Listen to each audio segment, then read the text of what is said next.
Namaste people, I am Anmol Sarkar. So if you have seen my introduction video, you guys must have an idea about who I am and what I am trying to do and what this channel is all about. And if you have not seen that video, for Facebook I'll share the link in the comment section and for YouTube in the description below. So please do not forget to like and subscribe my Facebook page as well as YouTube channel so I can come up with more such videos for you guys, okay? तो नमस्ते दोस्तों, मेरा नाम अनमोल सरकार है। अगर आपने मेरी इंट्रोडक्शन वीडियो देखी होगी तो आपको पता होगा कि मैं कौन हूँ और मैं क्या करने की कोशिश कर रहा हूँ और ये चैनल किस बारे में है। अगर आपको नहीं पता तो मैं आपको लिंक फेसबुक में कमेंट सेक्शन में दूंगा और यूट्यूब में डिस्क्रिप्शन में दूंगा। कृपया करके मेरे फेसबुक पेज और यूट्यूब चैनल को लाइक और सब्सक्राइब जरूर करें ताकि मैं और ऐसे वीडियोज़ आपके सामने लेके आ सकूँ, ठीक है। So without wasting any further time, let's get straight down to today's topic. समय ना गवाते हैं, हम आज शुरू करते हैं डायरेक्ट टॉपिक से। So today's topic is about the American history defines the Afro Dalit movement. आज का विषय हमारा अमेरिकी इतिहास, जो हमारा अफ्रो दलित मूवमेंट है, जो दलित पॉलिटिक्स है, वो कैसे अमेरिकी इतिहास से इंपोर्ट किया गया है, कैसे वहाँ पे जो श्वेत आदमी है, जो ब्लैक लोग हैं, वहाँ से वही टेक्नोलॉजी, वही थियोलॉजी, वही हिस्ट्री हमारे यहाँ पे कॉपी पेस्ट किया है। So we'll see that how this American black liberation theology has been imported in Indian political culture, okay?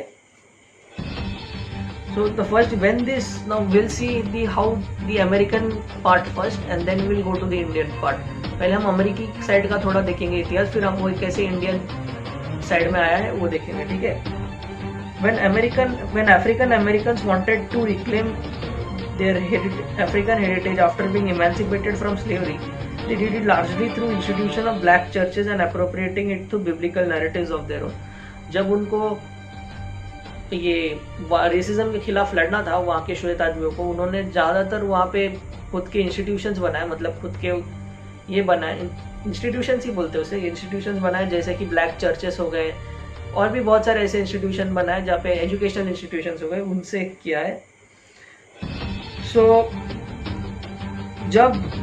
Okay, ठीक है। तो फिर इसी पर्पस को, जब आपने मेरा प्रीवियस वीडियो देखा होगा तो आपको पता होगा कि कैसे हैमेटिक टेक्नोलॉजी को, हैमेटिक थियोरी को यूज़ किया गया है। So if you have seen my previous videos of breaking India series, you will know that how Hamitic theology was used to propagate racism and all this kind of thing. So similarly that was appropriated in India, okay. So a person named as Drusilla Danji Huston from 1876 to 1941 who was a daughter of Black Baptist minister, एक औरत है जिनका नाम है द्रुसिला दर्जी हस्टन, जो एक black Baptist minister की बेटी है। उन्होंने ये कहा, शी कोट्स दैट, इंग्लिश में है quote, the Brahmans were probably a much later and intermixed branch of influence inhabitants of Hindu Kush. That they were intermixed we can tell by their cruelty. Full-blooded Kushites are very general. Okay, this Dravidians represent the unmixed Kushite types. They were a part of advancing wave of old race and swept eastwards and westward, pimpling primitive Arabia, Egypt and Chaldea. मतलब वो लोग कहना चाहते हैं कि Aryans जो भी है वो बाहर से आके हमें कॉलोनाइज कर रहे हैं, वही सब टेक्नोलॉजी, अगर मैंने आपको पहले ही बताया होगा ये सब इसके बारे में है। सो यही एक ओवरव्यू था guys, this was it for today. This was an overview of this American history of Dalitian movement, like the Nelson Mandela movement was appropriate to Dalit movement and all this, Christianity was propagated Dalit through all this kind of things. तो अगर आपने देखा होगा कि Nelson Mandela movement कैसे आया होगा, Nelson Mandela को आप जानते ही हैं कौन है, अगर नहीं जानते तो शॉर्ट में डिस्क्रिप्शन दे देता हूँ। नेल्सन मंडेला एक श्वेत लीडर थे जिन्होंने रेसिज्म के खिलाफ आवाज़ उठाई थी और सब बहुत कुछ उनके वर्क से, अगर वो मैं बताने जाऊँ तो आपको फिर पूरा एक दिन उसी के बारे में बताना पड़ेगा। तो ये एक छोटा, तो वही टेक्नोलॉजी इंपोर्ट किया है, जबकि हमारा इतिहास में ऐसा कुछ था ही नहीं।